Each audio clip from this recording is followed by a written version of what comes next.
Hi friends, Linda here from my fantasy homestead. I just finished my lunch and did some washing up. I feel really full. But I have about 4 hours before I need to start going out. Well, I need to go out.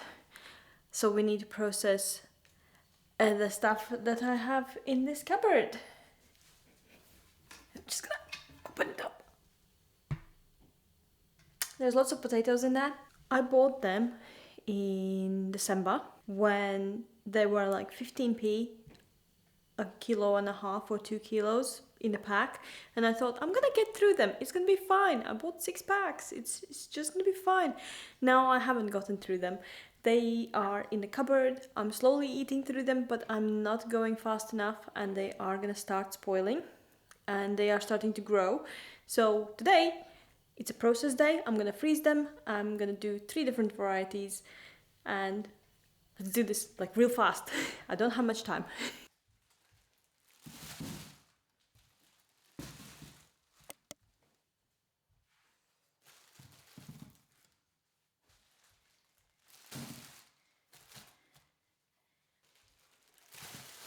All my potatoes are here. I have opened all of the packs and everything. I'm sorry if you can't see them all, but there's quite a few. And now I just need to split them up. I actually 6 packs times 2 kilos each. That's 12 kilos of potatoes. There's 12 kilos of potatoes here on my counter, and some of them are so nice. Some of them are big enough, you can see. They're big enough for cooking potatoes, and I have quite a few of them. So I'm gonna set them up aside, and these are gonna be for my twice baked potato recipe, and I'm really looking forward to that. It's good, it's good, it's good. That one, and you. I like that one. I think that's gonna be enough. There's 14 of them. And then the rest,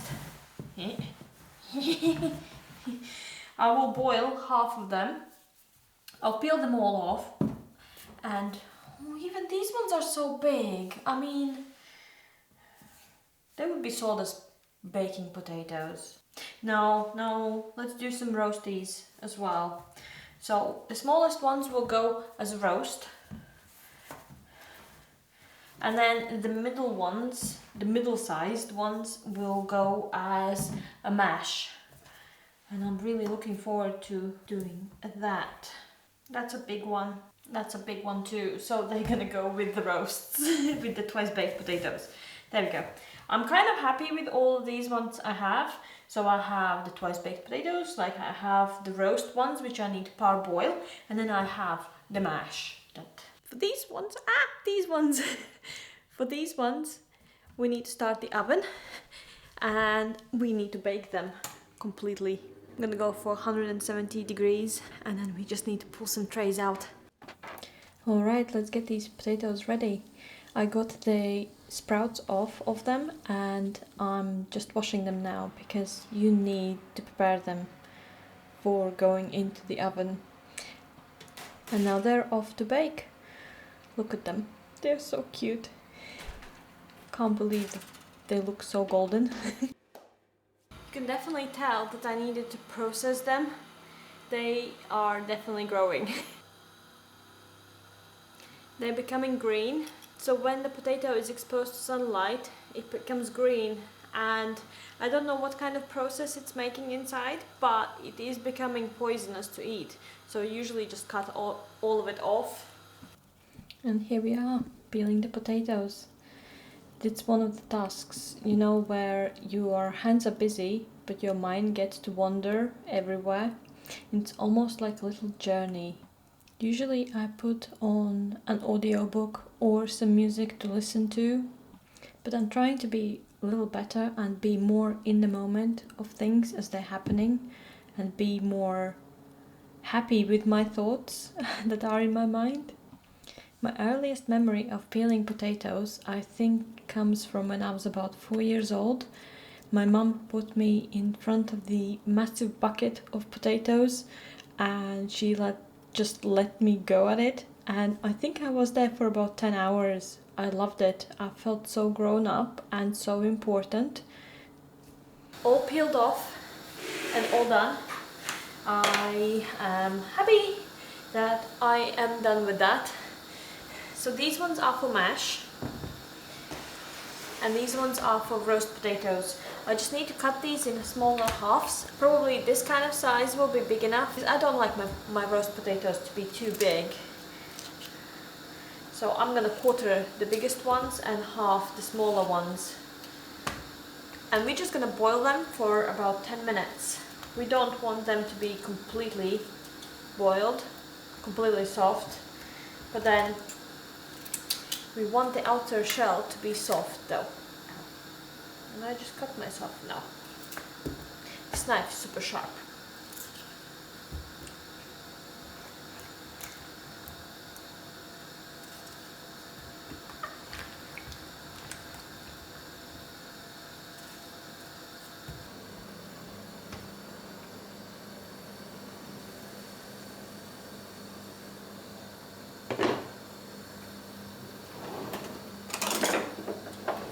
I do not want to splash myself because I have done that before, so I'm gonna use this to slowly dip them in.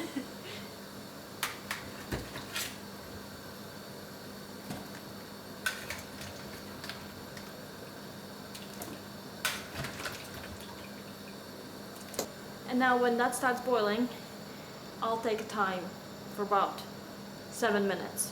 Good pot. Now we just need to do the other one.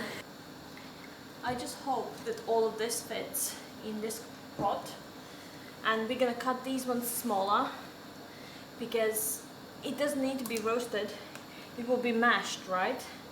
So it doesn't matter. The smaller they are, the faster they boil.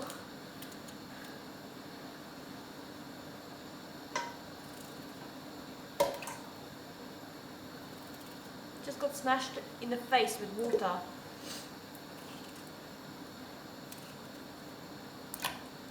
So I'm cutting these ones in 8ths, and I'm pulling the ones from the bottom because they have been washed. The ones on top haven't been rinsed off yet.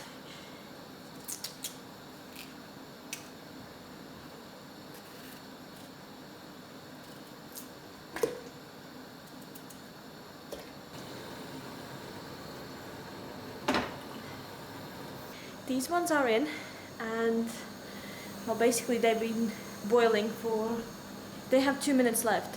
But I just remembered that when they need to come out, they will now need to go on a tray.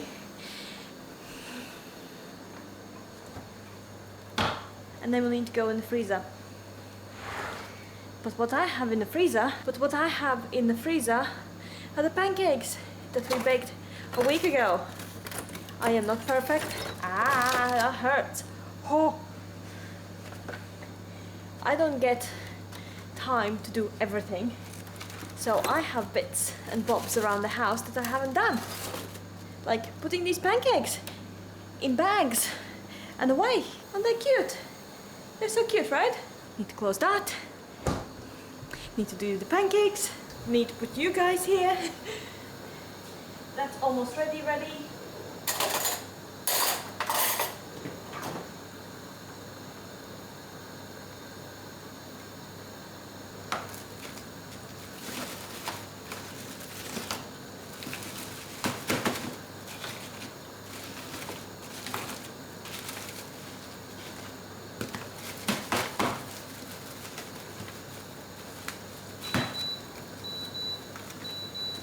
Now we just need to drain that.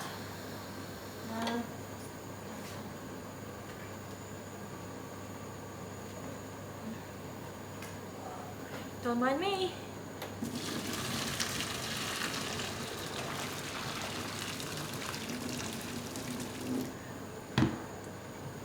It's a bit steamy in here now. So when you have done that, and the potatoes look like this, see them? They're parboiled. You put the lid back on, and then you shake it like you mean it.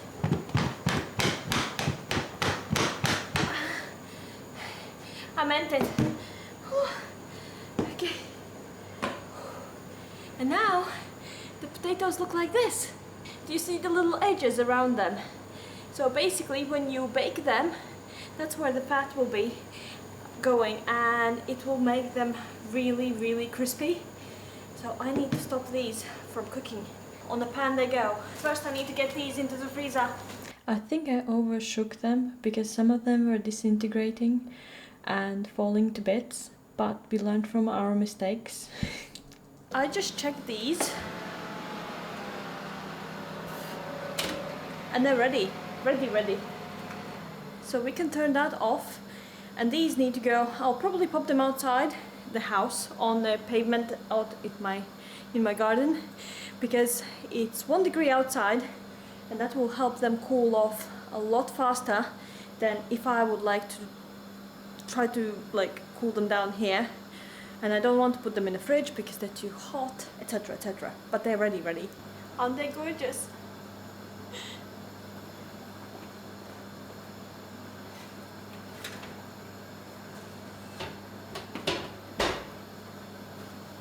Second lot. That one's boiling. Now for the twice baked potatoes, I need to bake the bacon, because that will be chopped up and put in it. And then I need to shred the cheese. I'll show you. The one bad thing is I'm running out of pans. I have had my pans for about 10 years, over 10 years, and because they were non-stick, they have unfortunately reached the stage where they're retired now. Everything sticks to them, nothing's good, so I will need to invest in new pans. If you have any suggestions what to do and what to get, I've been looking at cast iron, but it's very hard to get in the UK. If anyone knows where to get one, I would really appreciate it. All of the bacon's now cooked. Have cooked 3 packs. It's nice. That needs to cool down now. And actually it's a really great timing because the mash, potato mash is ready, and that needs to be strained right now. I just put a fork in there and just went like through butter going like wee. I got a lot of it on the floor. It just went everywhere. I'm just thinking, would it be easier to probably mash it in smaller batches and then mix it all together again? I'm not gonna get through that with this thing. It's gonna be too much. I could use this one.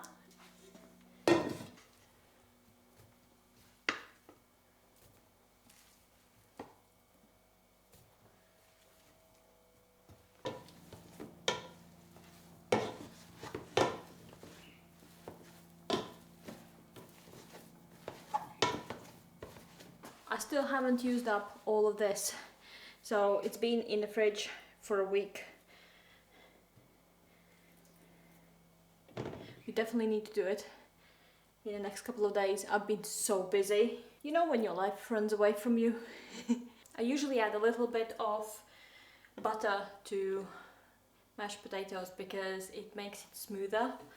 You can use margarine as well. After adding that butter, I can definitely feel the consistency change when you mash. It goes like more smoothly. First batch is ready. This is all ready.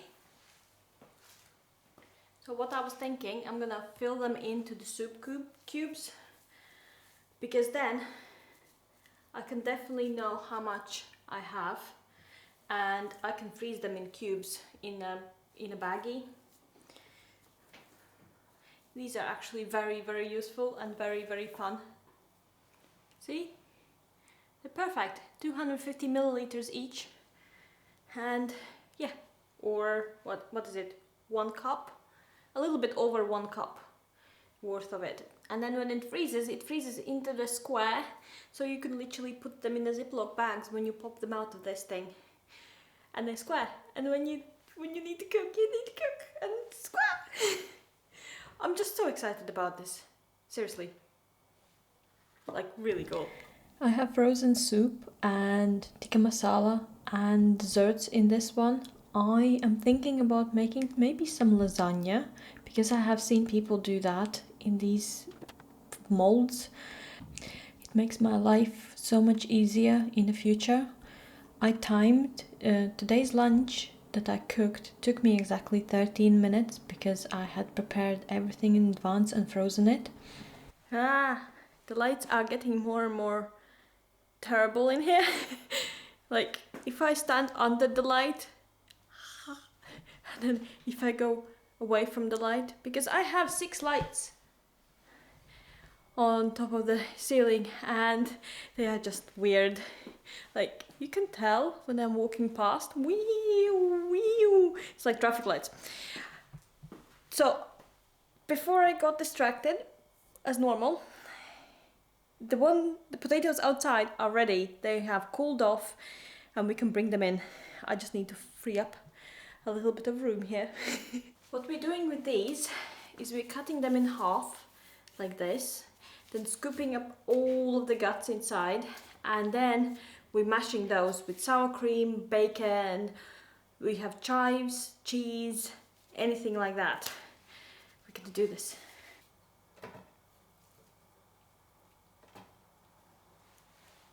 You're so far away. Come closer. Hello. This is closer. There we go. We are a bit closer. You need to be very careful not to break the skin. But in the same time, you want to get the guts out. So basically they look like this. Little boats. Pretty. Started listening to audiobook and got carried away and chopped my bacon as well. There's that. I just need to shred the cheese now. So the recipe asks for 4 potatoes, so 4 of these, so that's 8 halves, and you need 1 cup of shredded cheese for it. So I'm just gonna go all of this block because I have 4 lots. I have quadrupled the recipe. Instead of chives, I have the onion powder that I made during the summer, so I'm gonna add some of this and it's gonna add taste. And don't forget salt, because I have made some before and I forgot the salt. It was not tasty. And then you're stuck with like a large batch which doesn't have any taste of it and you can't add to it.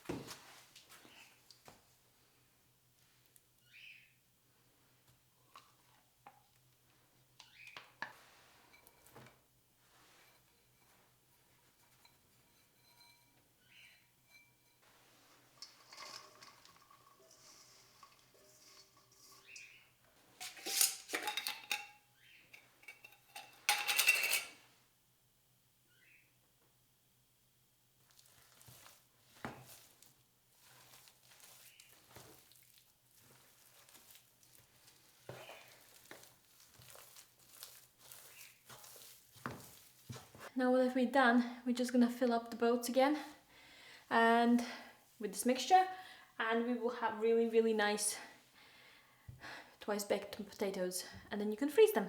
I need a smaller spoon.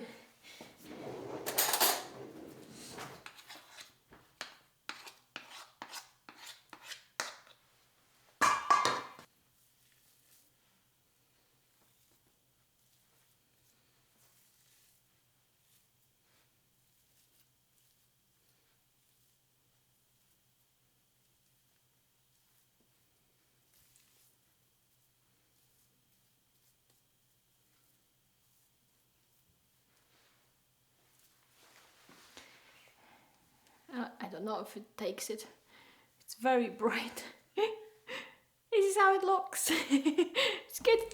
I always feel like a bit of a culinary architect during this part. Every scoop of the filling is like so carefully placed, ensuring that every potato is perfect and it looks delicious and doesn't have any gaps. So it's so satisfying to see them come together and knowing that I and my husband will eat them and enjoy them for a long time, dependent on how I freeze them, of course. I might experiment in the future about adding like maybe secret ingredients or something else that is not in the recipe originally. Once you learn a recipe, you can start adapting it to your likes and preferences, the way that you like to do it and your family. The cooking is done, and now it's time to what I call is the cleanup dance. I don't like this part of the process because the ADHD, I need to have a clean room, but I don't like the cleaning bit. I try to turn it into kind of like a game. When I zip around the kitchen, it's a challenge of how efficiently I can get this done, and can I beat my own score that's imaginary in my head. And I time myself, and it's all about small victories, like putting all of the washing away, and that's a small task that you have accomplished and you can cheer inside of your brain about it. You know, there's something oddly satisfying about bringing order back into the chaos that's my kitchen. It's like hitting a reset button and preparing the stage for tomorrow and next culinary adventure that I might be tempted to make. And plus, future me will definitely appreciate walking into the kitchen tomorrow morning, and it's gonna be nice and tidy. I'm all done. I have done all of the washing and everything else, and these ones are ready to go into the freezer. I have all of the mashed potato done, and that one is for lunch tomorrow, so I'm leaving that out in the fridge. Look how pretty they are. So you basically can put some shredded cheese on top of it as well, but I usually don't bother, I just mix it in the mixture. I hope you enjoyed this one, and I shall see you next time. Bye friends!